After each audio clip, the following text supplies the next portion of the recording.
It's Divas That Care Radio. Stories, strategies, and ideas to inspire positive change. Welcome to Divas That Care, a network of women committed to making our world a better place for everyone. This is a global movement for women, by women, engaged in a collaborative effort to create a better world for future generations. To find out more about the movement, visit divasthatcare.com after the show. Right now, though, stay tuned for another jolt of inspiration. We all seem to have that inner critic inside our heads. I have a committee, the itty-bitty shitty committee. You know what I mean, that nagging voice, or voices in my case, that knocks us down and drags us down the road of self-sabotage and self-neglect. A strong, positive sense of self-esteem is your first step to anything you wish to accomplish. Discover who you truly are, that gorgeous, talented, fabulous woman who deserves recognition and unconditional love.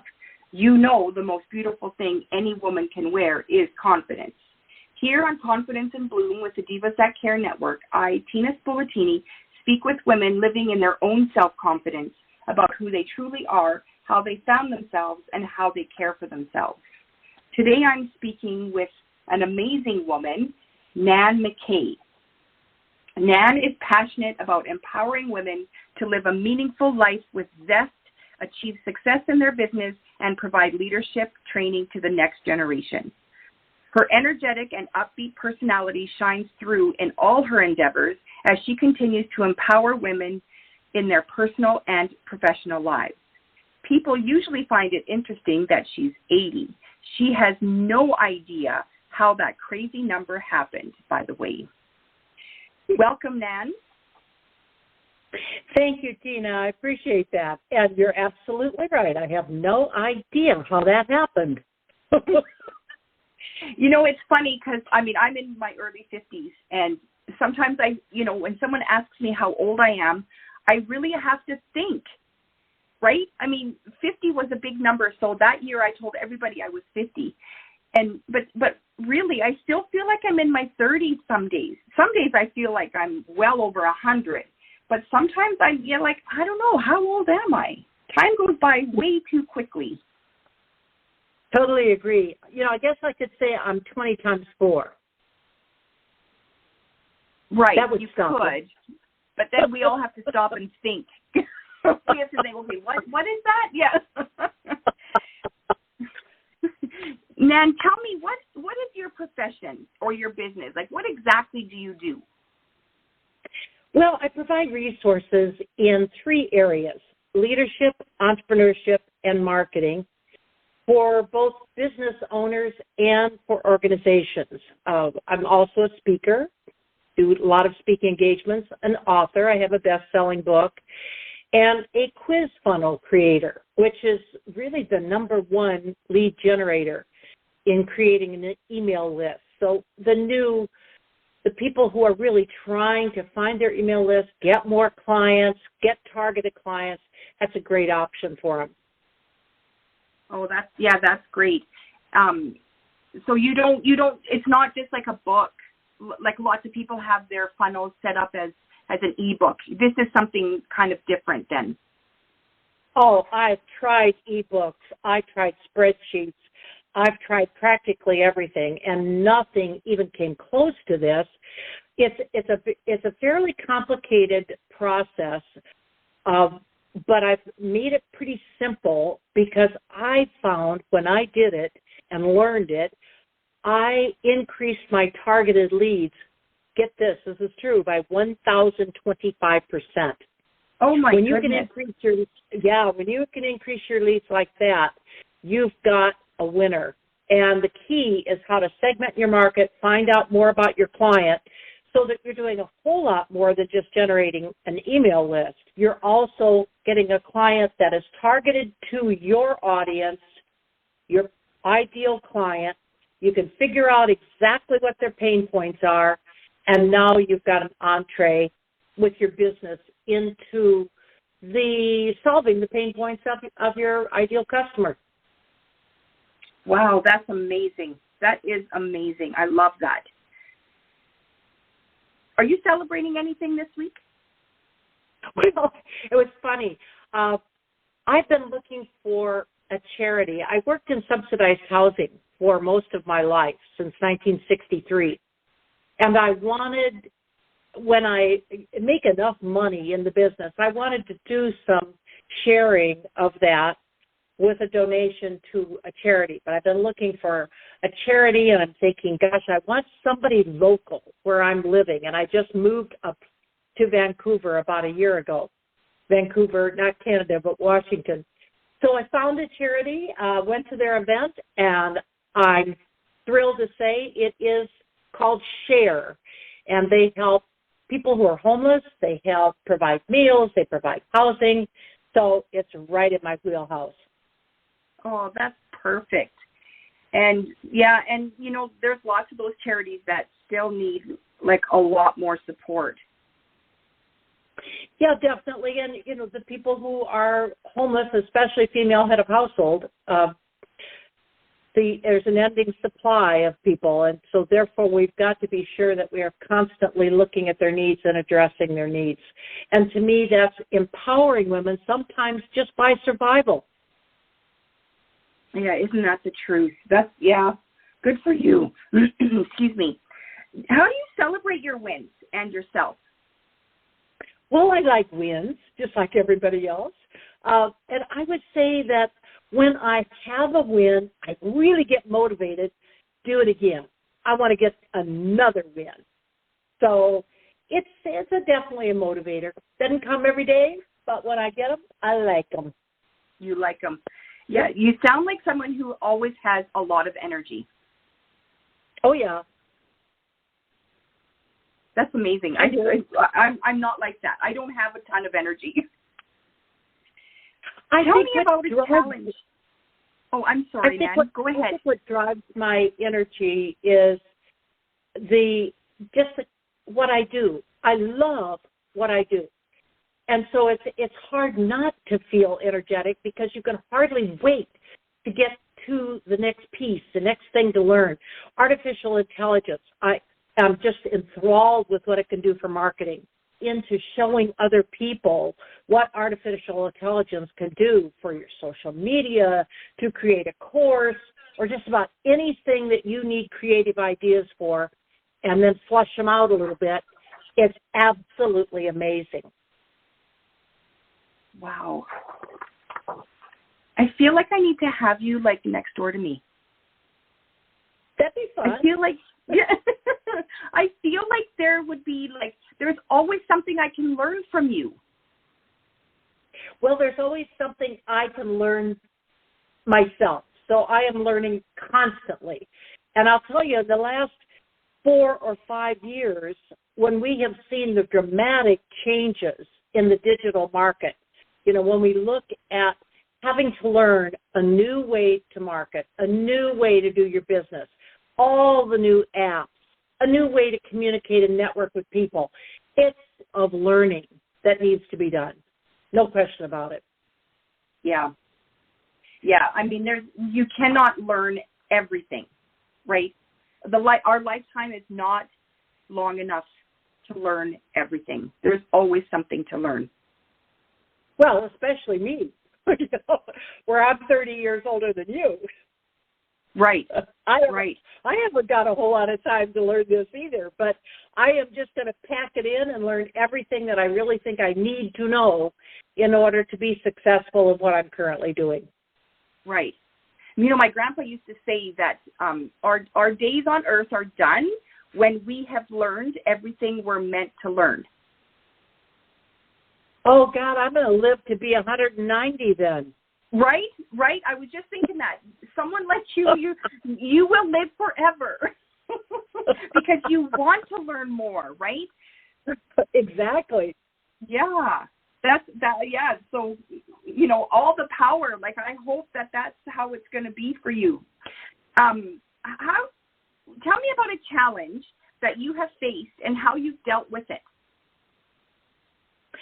Well, I think we face challenges every day as a small business owner. The challenges change from day to day, but my challenge was what I was talking about earlier, finding that lead magnet that really worked. And I really felt I was in I've started 6 businesses, so this is not my first rodeo, but I felt that I was in a new arena with all the digital marketing, and I didn't have a good email list in this particular segment of the market. And I found this thing called quiz funnels, and they looked really complicated. So I studied how to do them for about 6 months, and I thought, well, I'll have somebody else do most of this programming of it. And then the person that I had hired to do the programming went on vacation for an extended period. And I had to pull up my big girl panties and say, oh my gosh, I can learn this. And actually, I had a computer software company for 15 years as one of my companies. So I thought, it's totally different today than it was back then, because back then you were programming in DOS, and I supervised programmers, did that kind of thing. But now today, it's very, very different. And you're learning through apps, and you're learning email sequences, and you're learning programming in a totally different way. So I figured it out, and I increased my targeted leads, as I said, by 1,025%. And now I do them for other people, and I found a way to do it for less than half of what other people are charging. So I think it's a big success, and I'm just going to keep doing that in addition to my other stuff. For you. Good for you. And why charge an arm and a leg? Us entrepreneurs, we need that. And we don't have a ton of money to, throw away on stuff like that. We all need it. Because my real avatar or ideal customer is, for the quiz funnel, is a woman who is probably been in business for a little while, or just starting a business, and just really needs to find those targeted leads.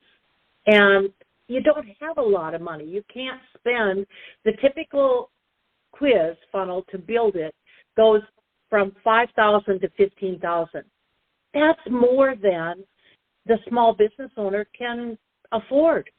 So I found a different way to do it, and I think it's working extremely well, and it is about half of that. Wow, of the low side. Yeah, on the low that's side. Great. Good for you. Good for you. What's one myth that you've made, and how did you navigate your next move? I think the one mistake, I can't say I've only made one mistake, but one mistake I think about probably more than others is the business I started in 1980 was a business that provides training seminars on HUD regulations in the subsidized housing industry. And that business is still going today, has over 2,000 employees. And so it was something that I always worried, well, what, with all my eggs in this basket, what if they decide to put HUD under a different department, or, they decide not to fund it anymore or something. So I always talked about, maybe I should have kind of a side hustle going as well. So I don't know where I got this crazy idea, except that I had an additional office in a little strip center. And I thought, I wonder what would happen if I would manufacture clothes. Now, that is about as far from subsidized housing as you can get. But at the time, I was a 2X. This was in the 90s. And I couldn't find clothes that looked nice. It's not like today. Back then, it was like, no, there was no catalog. There were no larger sizes in department stores. It just didn't happen, hardly at all. So I decided to manufacture clothes, even though I knew nothing about it. And I had patterns made from some of the dresses that I owned, and I turned it into a gift catalog and store along with my main business. And a big divergence, of course, from this HUD-subsidized training seminars to all the way over here. And my big mistake is I just didn't do enough research. I didn't realize, because there were hardly any catalogs on anything at that point. And I didn't realize you had to not just produce one catalog, you had to do it over and over and over again and pretty quickly. So I thought, well, I had enough money to do one, and that one and start up in the business cost me about $100,000. Oh, my goodness. Yes, and it was a big mistake because I didn't have enough money to do more, and I had to take out a loan on my house to pay for it. So I would say that was a really big mistake. Now you can get larger sizes everywhere. So it was the right idea, but I didn't have enough research, and I didn't have enough money to put into it. So here's the lesson I learned from it. Don't jump into something else out of your wheelhouse without doing a lot of research. Oh, and you said you do accessories, and I want to tell you, I also had a line as part of the gift catalog on jewelry and accessories, too. Oh, I love that. So do you still have all that jewelry in your closet? No, I don't. I sold most of it and a lot of what I had to sell, especially on the clothes, where it's like 10 cents on a dollar. It was a sad lesson, a big lesson. I feel for you. Yeah. But I survived, and the big business kept on going, and it's still growing today. That's awesome. Congratulations. How does a story tell confidence? I think when you tell a story, you have to be very authentic and maybe vulnerable. And I think if you are vulnerable in your story, then you have found enough confidence to share it with other people. And that confidence gives you more confidence to say, well, maybe I could try another story. So I think doing it helps a lot. Yeah, that's true. I agree with you there. What skills do you think are needed to show confidence in your story? Other than, you said being authentic and being vulnerable, we need. I think the most important thing is if you have a growth mindset and you're curious and you're willing to try new things. If you have that, then I think your confidence is going to come through in your stories. And to me, stories are really just conversation. And the caution comes in, of course, if you tell too many stories about yourself and you aren't curious about other people. Because then people have to know, like, and trust you, know you, but they might think, oh, this person's just all about me. And the reality is you have to always position yourself to say, what about the other person? How is this important to the other person? Am I just telling this because I know it, I'm trying to make a connection, or I'm just all about me? Right. So I think we have to reach out. Right. So, and you mean, of course, like if I'm telling my story, I'm not telling it because I want you to know my story. I'm telling it because I want you to know sort of how I've grown in the past and how I might be able to help you. And it's like I hear what you're saying, and this was my experience in that area, and then you want to get them to talk to you about your experience, and you back to them with their experience. So that right, and then you have back and forth. Right, a full conversation about it. Yeah, I like that. Please explain this. Confidence comes from the stories we tell ourselves. Well, that's true, and it's really easy to fall back on the bad stories you tell yourself. But really, all they do on those stories where you go over and over in your head, why did I do this? Oh, I remember when I did that. It just makes you feel bad. All they do is drag you down and put you in a box. You can't start over on the things that your bad stories that you tell yourself are about. They're usually a long time ago, are no do-overs in that area. So what they do, I think, is put you in a box. So when I have to do something that I'm afraid of, then I just start talking to myself, and I start the mantra of telling myself, you're going to do fine. Tina is not going to hurt you. She's going to support you. You're going to do great. In fact, you're going to do the best job you've ever done. I don't know why it works, but it seems to. Yeah, I think we all have a touch of the imposter syndrome. Am I going to be good enough? Am I going to fail? Is she going to cut me off mid thing and say, no, get the hook out, take her off the stage? If you use a mantra to tell yourself that you are good enough, then it will work, because it really does. It's you building your own self-confidence, and if you don't believe in yourself, why would other people believe in you? Right? Right. That's so true. That is so true. When you're working with your clients, Nan, what outcome do you work towards? Well, it depends on what I'm doing with them. If I'm working with clients to build a quiz funnel, then I want them to totally understand it, develop their own content, and really own it. And I can guide and I can program the quiz, but the quiz outcome is theirs, and I want it to be fabulous. So I love using the AI for marketing and then throughout the quiz building, and I teach people how to do that. So it's kind of more than one thing that people are getting out of it. Now, the other thing that I'm doing is I am developing a next-gen leadership academy.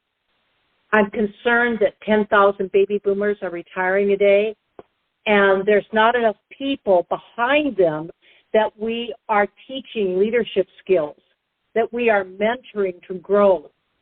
And we've got a new generation of people, because do you know that 47 to 48% of the people in the workforce today are millennials and Gen Zers? I mean, I think that's amazing. So if we've got the baby boomers retiring, and we've got Gen X as a small generation in between the baby boomers and the millennials and the Gen Zers, we don't have enough in the Gen X to fill the leadership positions that are going to come available. So what I am promoting and putting together, where companies can come in and on a monthly basis find full train the trainer materials for that month on a particular leadership topic, to take all the materials and then train their people in-house. Wow. That sounds so simple, but do you think that that's something that's starting to happen? I think it better happen, because if it doesn't happen, we are going to be in a world of hurt. The other kind of statistics is that employees, 30-some%, it seems like it's about 33% of the new hires are leaving within 90 days. And some of those are leaving within the first 30. And do you know the reason that they say they're leaving? 73% of the people say they're leaving because they felt it was not a positive culture. So what I think we need to do is take a look, and I have a class on this for managers, take a look at what the millennials and the Gen Zers want from their employers. It's not the person who's a baby boomer wanted when they were young. It's not even what the Gen Xer wanted when they were young and coming up. So what is it they want? If they're almost half the workforce, we better figure this out. And I've got 4 things that they want, and those are the things that I'm saying. One of those 4 is more opportunities to learn and grow. And the way to do it is to provide the promotional ladder for people for people that want to climb that ladder to be able to start their leadership within that company, that's a culture that needs to be developed. And then you need to provide them with the tools to be able to do it. Yeah, it's not just talk anymore. Yeah, it's knowledge, skills, and abilities. That's what you're trying to improve. What we call them KSAs, the knowledge, skills, and abilities in order to do the next level job. But people have to have a culture where they feel comfortable today, or they simply won't stay. And the Gen Zers are the most diverse population that we have ever had. So we have to be sensitive to those things. And if we are not sensitive to diversity, equity, and inclusion in what we're doing with our culture, we will not succeed. I think you're right. I hope that they figure this out. Because if you figured it out, there's got to be someone else out there that has figured out they need to make some big changes. Well, I think when they look at the statistics, they should wake up, because it isn't the olden days. This is a new dawn. And if you're not equipped to be able to merge your company into the new future, then it's going to be you sitting there all by yourself. And what happens when you're ready to have a succession plan and you're ready to go on and do something else? The problem is, if you do not build the leadership behind you, you're going to be stuck, and you will not be able to have the kind of retirement that you want. I have to agree. But aren't the baby boomers already past retirement? No. The baby boomers, in fact, it's so interesting to see how long people are working. People are going way beyond. Now, there's some reasons for it. Take a look at things, your medical costs. When you are about 66, 67, you're eligible for Medicare. But prior to that, your medical insurance costs are enormous. So if you're looking for when can I actually do something like retire, you're going to have to look at your expenses and say, do I want to live on my 401k and take it out? You better not do much of that. You know why? Because longevity is increasing. Then is there going to be any money left by the time you still feel good and you're 85 or you're 90 and you're still going and the money's run out? And then you're also subject, of course, to the stock market, and you're subject to the economy when you're using out of your 401k. So people today are living longer, but they're also working a lot longer. Some out of necessity, and some because they're bored silly if they just sit around. Some people are okay with just playing golf all day. Some people are okay with just going to lunch and doing, to me, not very interesting things. So it depends on what floats your boat. It's okay for some people to do that, and they're happy with it. And I say, go do it. But if you're not, then say, can I maybe give back? Can I give and make a difference to somebody else? Maybe it's volunteering at the local animal shelter. It doesn't have to be making money. But if you're doing something to make a difference in the world, then you get out of the all about me thing. And it's almost like you're sitting there wanting to figure out how to fly. And my answer is this. Take a look around. Are you holding on? You're in a house. Are you holding on to the furniture and you're kind of wishing that ceiling would open up large enough so you could fly out? If so, then I say, let go.